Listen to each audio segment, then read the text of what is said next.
ನಗರದ ಐಕಾನ್ ಯುವ ನಾಯಕ ಸನ್ನಿ ಮಹಾರಾಜ ಅವರ ಜನ್ಮದಿನದ ಅಂಗವಾಗಿ ಕ್ರಾಂತಿ ಗ್ಲೋಬಲ್ ಫೌಂಡೇಶನ್ ಹಾಗೂ ಸನ್ನಿ ಮಹಾರಾಜ ಯೂತ್ ಫೋರ್ಸ್ ವತಿಯಿಂದ ಸಮಾಜಮುಖಿ ಸೇವಾ ಕಾರ್ಯಕ್ರಮಗಳ ಮೂಲಕ ಹುಟ್ಟುಹಬ್ಬ ಅತ್ಯಂತ ಅರ್ಥಪೂರ್ಣವಾಗಿ ಆಚರಿಸಲಾಯಿತು.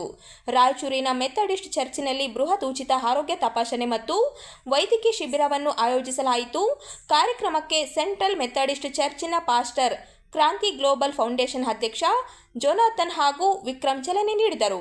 ಬಳಿಕ ಲಲಿತ ರುದ್ರಾಶ್ರಮದಲ್ಲಿ ಉಪಹಾರ ವಿತರಣೆ, ನಗರದ ವಿವಿಧೆಡೆ ಸಸಿ ನೆಡುವ ಕಾರ್ಯಕ್ರಮ, ಅನ್ನ ಸಂತರ್ಪಣೆ, ಅನಾಥಾಶ್ರಮದ ಮಕ್ಕಳಿಗೆ ಅಗತ್ಯ ವಸ್ತುಗಳ ಕಿಟ್ ವಿತರಣೆ ಹಾಗೂ ಊಟದ ವ್ಯವಸ್ಥೆ, ಅಂಧ ಮಕ್ಕಳ ಶಾಲೆಯ ವಿದ್ಯಾರ್ಥಿಗಳಿಗೆ ಕಿಟ್ ವಿತರಣೆ ಮತ್ತು ಭೋಜನ ವ್ಯವಸ್ಥೆ ಸೇರಿದಂತೆ ಹಲವು ಸಮಾಜ ಸೇವಾ ಕಾರ್ಯಕ್ರಮಗಳು ನಡೆಸಲಾಯಿತು. ಈ ಸಂದರ್ಭದಲ್ಲಿ ಮಾತನಾಡಿದ ಕ್ರಾಂತಿ ಗ್ಲೋಬಲ್ ಫೌಂಡೇಶನ್ ಅಧ್ಯಕ್ಷ ಜೊನಾಥನ್, ಸನ್ನಿ ಮಹಾರಾಜ್ ಅವರ ಜನ್ಮದಿನವನ್ನು ಕೇವಲ ಸಂಭ್ರಮಕ್ಕೆ ಸೀಮಿತಗೊಳಿಸದೆ ಸಮಾಜಕ್ಕೆ ಮಾದರಿಯಾಗುವ ನಿಟ್ಟಿನಲ್ಲಿ ಸಾಮಾಜಿಕ ಕಾರ್ಯಕ್ರಮಗಳು ಆಯೋಜಿಸಲಾಗಿದೆ ಎಂದು ತಿಳಿಸಿದರು. ಕಾರ್ಯಕ್ರಮದಲ್ಲಿ ಕ್ರಾಂತಿ ಗ್ಲೋಬಲ್ ಫೌಂಡೇಶನ್ನ ಪದಾಧಿಕಾರಿಗಳು, ಸನ್ನಿ ಮಹಾರಾಜ್ ಯೂತ್ ಫೋರ್ಸ್ ಸದಸ್ಯರು, ಯುವಕರು ಹಾಗೂ ಸಾರ್ವಜನಿಕರು ಭಾಗವಹಿಸಿ ಸೇವಾ ಕಾರ್ಯಗಳಿಗೆ ಬೆಂಬಲ ವ್ಯಕ್ತಪಡಿಸಿದರು.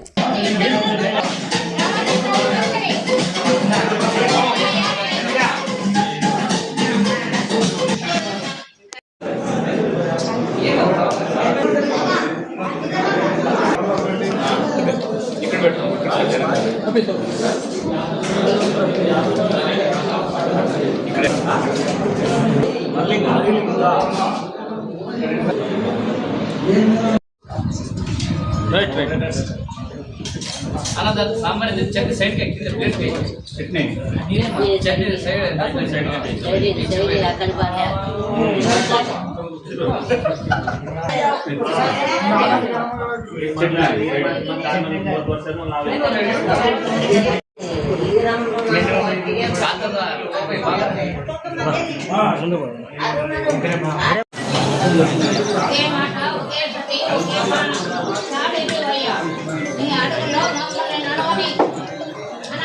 ಸಂಸ್ಥಾಪಕರಾದ ಸನ್ನಿ ಮಹಾರಾಜ್ ಅವರ ಹುಟ್ಟುಹಬ್ಬದ ಪ್ರಯುಕ್ತ ರುದ್ರಾಶ್ರಮಕ್ಕೆ ಬಂದಿದ್ದೀವಿ.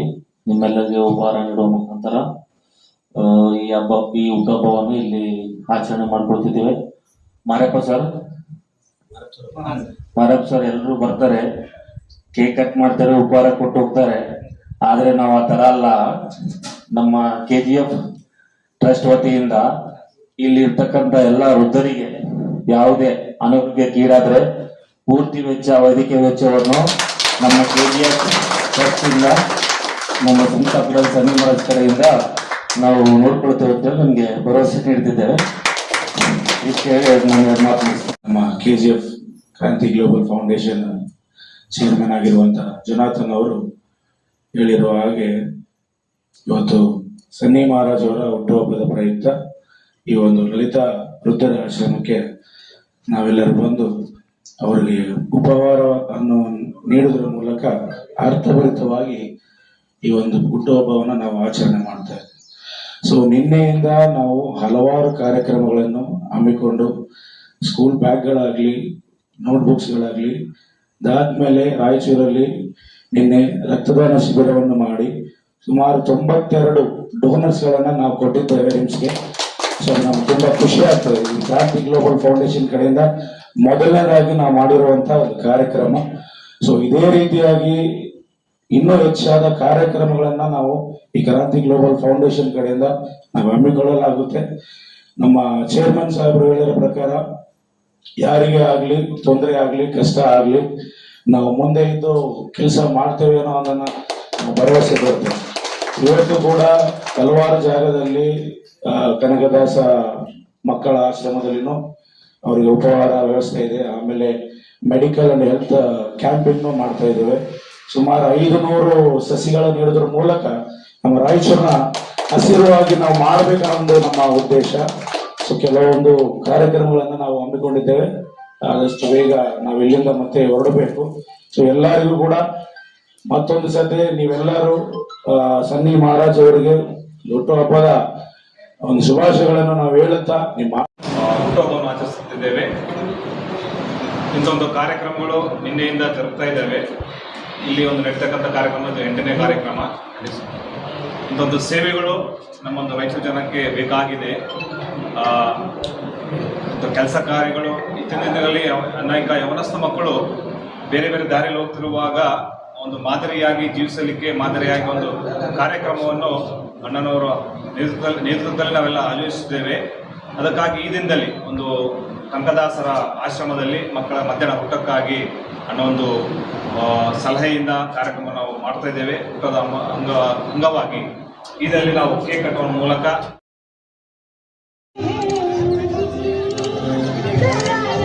ಭಾರತೀಯ ಸೈನ್ಯದಲ್ಲಿ 24 ವರ್ಷಗಳ ಕಾಲ ದೇಶ ಸೇವೆ ಸಲ್ಲಿಸಿ ನಿವೃತ್ತರಾದ ಮಾಜಿ ಯೋಧ ವಿಜಯ್ ಕುಮಾರ್ ಪಟ್ಟಿ ಅವರಿಗೆ ರಾಯಚೂರಿನಲ್ಲಿ ಅದ್ದೂರಿ ಸ್ವಾಗತ ಕೋರಲಾಯಿತು.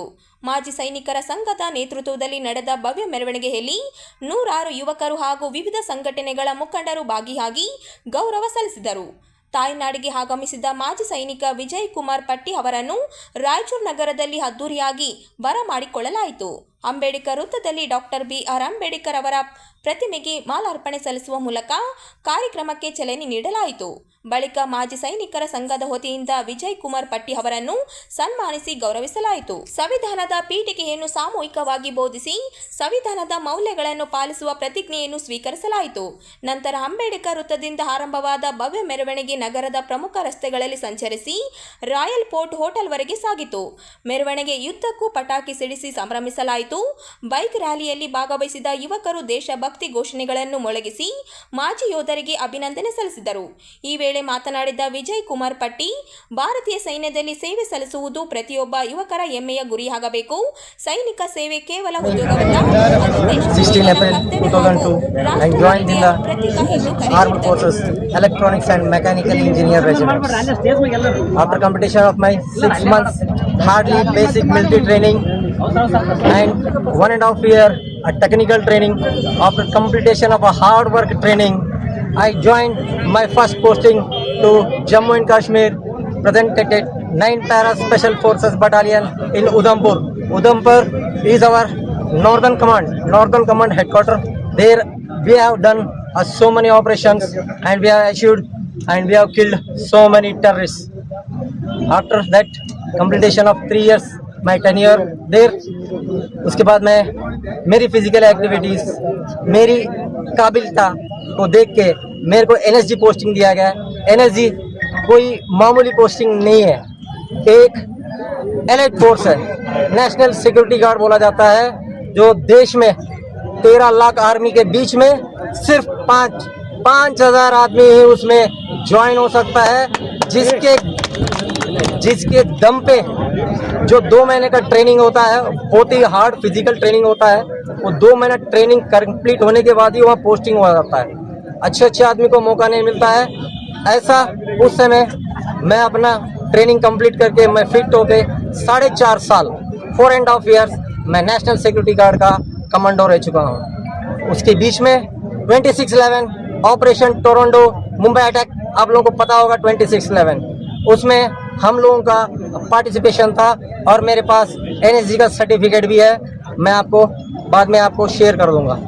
उसके बाद मेरा पोस्टिंग होगा आसाम गुवाहाटी. वहाँ पे मैंने 3 साल अपना कार्यकर्ता काम करके वहाँ से मैं अपना ट्रेनिंग सेंटर 3 EME सेंटर. ರಾಜ್ಯ ಪೊಲೀಸ್ ಇಲಾಖೆಯ ಸಿವಿಲ್ ಪೊಲೀಸ್ ಪೇದೆ ಹುದ್ದೆಗಳ ನೇಮಕಾತಿ ಪರೀಕ್ಷೆ ರಾಯಚೂರು ಜಿಲ್ಲೆಯಲ್ಲಿ ಇಂದು ಕಟ್ಟುನಿಟ್ಟಿನ ಭದ್ರತೆಯೊಂದಿಗೆ ಸುಸೂತ್ರವಾಗಿ ನಡೆಯಿತು. ಜಿಲ್ಲಾಧಿಕಾರಿ ಹಾಗೂ ಜಿಲ್ಲಾ ಪೊಲೀಸ್ ವರಿಷ್ಠ ಅಧಿಕಾರಿಗಳು ವಿವಿಧ ಪರೀಕ್ಷಾ ಕೇಂದ್ರಗಳಿಗೆ ಭೇಟಿ ನೀಡಿ ವ್ಯವಸ್ಥೆಗಳ ಪರಿಶೀಲನೆ ನಡೆಸಿದರು. ರಾಜ್ಯ ಪೊಲೀಸ್ ಇಲಾಖೆಯ ಸಿವಿಲ್ ಪೊಲೀಸ್ ಪೇದೆ ಹುದ್ದೆಗಳ ನೇಮಕಾತಿ ಪರೀಕ್ಷೆ ರಾಯಚೂರು ಜಿಲ್ಲೆಯ 23 ಪರೀಕ್ಷಾ ಕೇಂದ್ರಗಳಲ್ಲಿ ಇಂದು ಬೆಳಗ್ಗೆಯಿಂದ ಆರಂಭವಾಯಿತು. ನಗರದ ಸ್ಟೇಷನ್ ಏರಿಯಾ PO ಕಾಲೇಜು ಪರೀಕ್ಷಾ ಕೇಂದ್ರಕ್ಕೆ ಜಿಲ್ಲಾಧಿಕಾರಿ ಪೂವಿತಾ S ಭೇಟಿ ನೀಡಿ ಪರೀಕ್ಷಾ ವ್ಯವಸ್ಥೆ, ಅಭ್ಯರ್ಥಿಗಳಿಗೆ ಕಲ್ಪಿಸಿರುವ ಸೌಲಭ್ಯಗಳು ಹಾಗೂ ಭದ್ರತಾ ಕ್ರಮಗಳನ್ನು ಪರಿಶೀಲಿಸಿದರು. ಬೆಳಗಿನ ಅವಧಿಯಲ್ಲಿ ನನ್ನ ಹೆಚ್ಚಿಗೆ ವಿಭಾಗದ 3,300 ಹುದ್ದೆಗಳಿಗೆ ಪರೀಕ್ಷೆ ನಡೆದರೆ ಮಧ್ಯಾಹ್ನ ಹೈದರಾಬಾದ್ ಕರ್ನಾಟಕ ಪ್ರದೇಶದ 56 ಹುದ್ದೆಗಳ ನೇಮಕಾತಿಗೆ ಪರೀಕ್ಷೆ ನಡೆಯಿತು. ರಾಯಚೂರು ನಗರದಲ್ಲಿ 23, ಮಾನವಿಯಲ್ಲಿ 7 ಹಾಗೂ ಸಿಂಧನೂರಿನಲ್ಲಿ 15 ಪರೀಕ್ಷಾ ಕೇಂದ್ರಗಳಲ್ಲಿ ಪರೀಕ್ಷೆ ಯಶಸ್ವಿಯಾಗಿ ನಡೆಯಿತು. ಒಟ್ಟು 15,782 ಅಭ್ಯರ್ಥಿಗಳು ನೋಂದಣಿ ಮಾಡಿಕೊಂಡಿದ್ದು, ಬೆಳಗಿನ ಪರೀಕ್ಷೆಗೆ 708 ಅಭ್ಯರ್ಥಿಗಳು ಗೈರಾಗಿದ್ದರು. ಇದೇ ವೇಳೆ ಜಿಲ್ಲಾ ಪೊಲೀಸ್ ವರಿಷ್ಠಾಧಿಕಾರಿ ಅರುಣಂಗಿರಿ ವಿವಿಧ ಪರೀಕ್ಷಾ ಕೇಂದ್ರಗಳಿಗೆ ಭೇಟಿ ನೀಡಿ ಅಭ್ಯರ್ಥಿಗಳ ತಪಾಸಣೆ, ಪ್ರಶ್ನೆ ಪತ್ರಿಕೆ ವಿತರಣೆ ಹಾಗೂ ಬಂದೋಬಸ್ತ್ ವ್ಯವಸ್ಥೆಯನ್ನು ಪರಿಶೀಲಿಸಿದರು. ಡಿವೈಎಸ್ಪಿ ಶಾಂತವೀರ, ಉಮೇಶ್ ಕಂಬ್ಳೆ ಸೇರಿದಂತೆ ವಿವಿಧ ಹಂತದ ಅಧಿಕಾರಿಗಳು ಪರೀಕ್ಷೆಯ ಮೇಲ್ವಿಚಾರಣೆ ನಡೆಸಿದರು. ಭದ್ರತಾ ವ್ಯವಸ್ಥೆಯ ನಡುವೆ ಪರೀಕ್ಷೆ ಶಾಂತಿಯುತವಾಗಿ ನಡೆದಿತ್ತು.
ಇವಾಗೆಲ್ಲ ತೆಗೆದಿದ್ರೆ ಹ್ಯಾಂಡ್ ಓವರ್ ಮಾಡ್ತಾರೆ.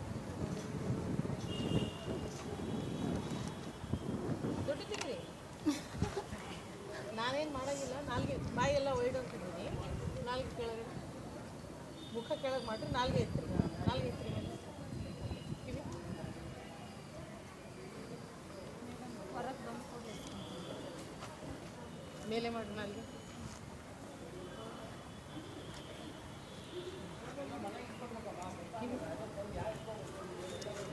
ಕೆಳಗೆ ಮಾಡಿ ತೆಗಿಬೇಕು. ಮೇಡಮ್ ಹೌದಾ? ತಾಳಿ ಚೈನ ಅಲ್ಲ, ಇಯರಿಂಗ್ಸ್ ಹೇಳಿದ್ರು ಸರ್ ನಿನ್ನೆ, ನಮ್ಗೆ ಹೇಳಿದ್ರು. ಇದು ನಡೀತದೆ. ಮೇಲೆ ಮಾಡಿ. ನಾಲ್ಗೆ ಮೇಲೆ ಮುಖ ಕೆಳಗೆ ಮಾಡಿ. ನಾಲ್ಗೆ ಎತ್ತಮ್ಮಿ. ನಾಲ್ಗೆ ಎತ್ತಿ ಮುಖ ಕೆಳಗೆ, ನಾಲ್ಗೆ ಕೆಳಗೆ ಮಾಡಿ. ನಾಲ್ಗೆ ಕೆಳಗೆ ಮಾಡಿ ಬಾಯಿ ತೆಗಿತೀವಿ.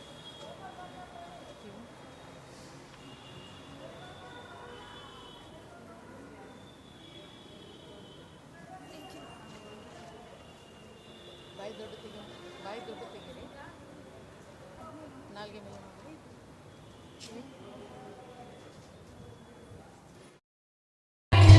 ಶಾರದಕ್ಕವ್ರೆ ಸೆಂಟ್ರಿಗೆ ಬರ್ರಿ.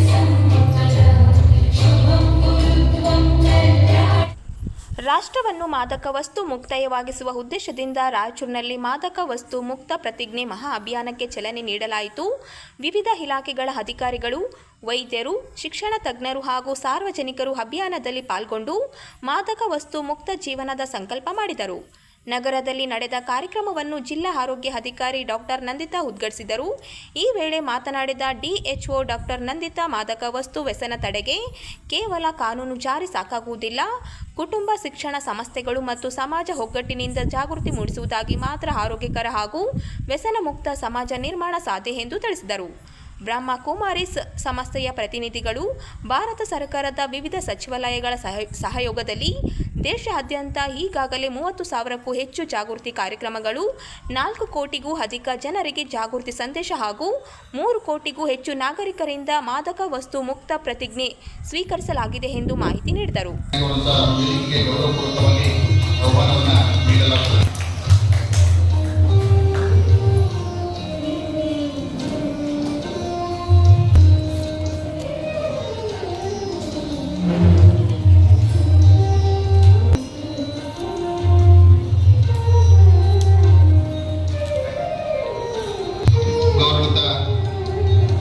ಕರೆಪಣ್ಣನವರು ಸಹ ವೇದಿಕೆ ಮೇಲೆ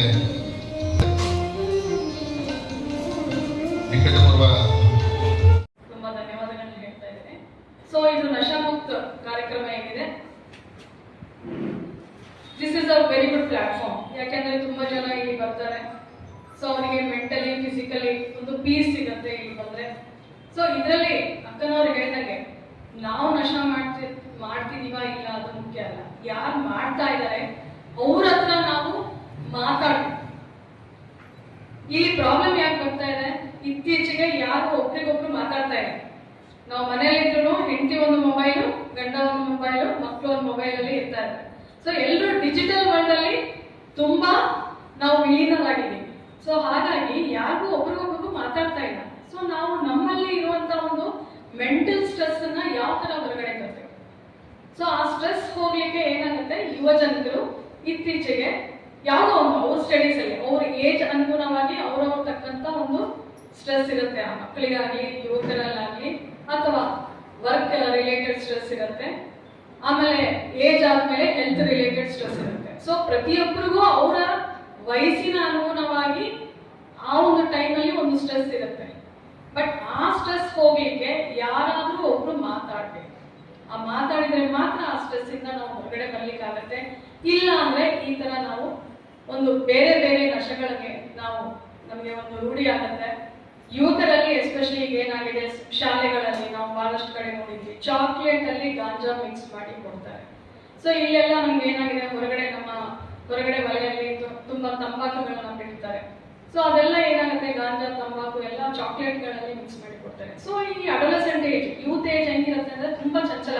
ಅವ್ರಿಗೆ ಗೊತ್ತಿಲ್ಲ ಪಾಪ ಯಾವುದು ಕರೆಕ್ಟ್ ಯಾವುದು ಅಲ್ಲ ಅಂತ ಗೊತ್ತಿಲ್ಲ. ಸೊ ಇದಕ್ಕಾಗಿ ನಮ್ಮ ಒಂದು ಹೆಲ್ತ್ ಡಿಪಾರ್ಟ್ಮೆಂಟ್ ಇಂದ ಕಿಶೋರಿ ಕೇಂದ್ರಗಳು ಅಂತ ನಾವು ಸ್ಥಾಪಿಸಿದ್ದೀವಿ ಈಗಾಗಲೇ.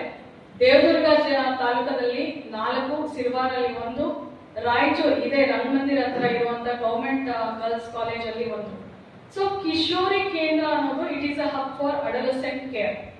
ಇದರಲ್ಲಿ ನಾವು ಅಡೋಲೆಸೆಂಟ್ ಹುಡುಗಿಯರು ಅಂದ್ರೆ 11ರಿಂದ 19 ವಯಸ್ಸಿನ ಹುಡುಗಿಯರು, ಸೊ ಅದಲ್ಲದೆ ಹುಡುಗರುಗಳು ಇಬ್ಬರಿಗೂ ನಾವು we will reach out to their problem. So ಹೋಗಿ ಹೇಳಿ, ನೋಡಿ ನಿಮ್ಮ ಮಕ್ಕಳಿಗೆ ಮಾಡ್ತಿದ್ದಾರೆ, ನಾನು ಇಂಥ ಜಾಗದಲ್ಲಿ ಕಂಡಿದ್ದೀನಿ, ಅದನ್ನ ಬಿಡಿಸಿ.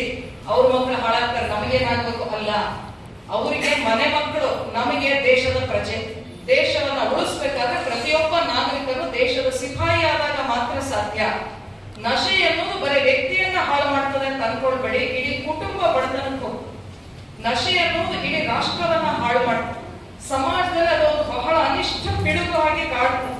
ಅದು ಬರೀ ಒಂದು ನಶೆ ಎನ್ನುವುದು ಒಂದು ಬರೀ ಚಟ ಅಲ್ಲ, ಅದು ಒಂದು ರೋಗ. ಮನುಷ್ಯನನ್ನ ಒಳಗಿಂದ ಹೊರಗೆ ಬಹಳಷ್ಟು ಅವನನ್ನ ವೀಕ್ ಮಾಡ್ಬಿಡು, ಅವನನ್ನ ಅಶಕ್ತಗೊಳಿಸ್ತದೆ. ಹಾಗಾಗಿ ಅಶಕ್ತ ಮನುಷ್ಯ ಸಶಕ್ತ ಕಾರ್ಯ ಮಾಡ್ಲಿಕ್ಕಾಗಲ್ಲ.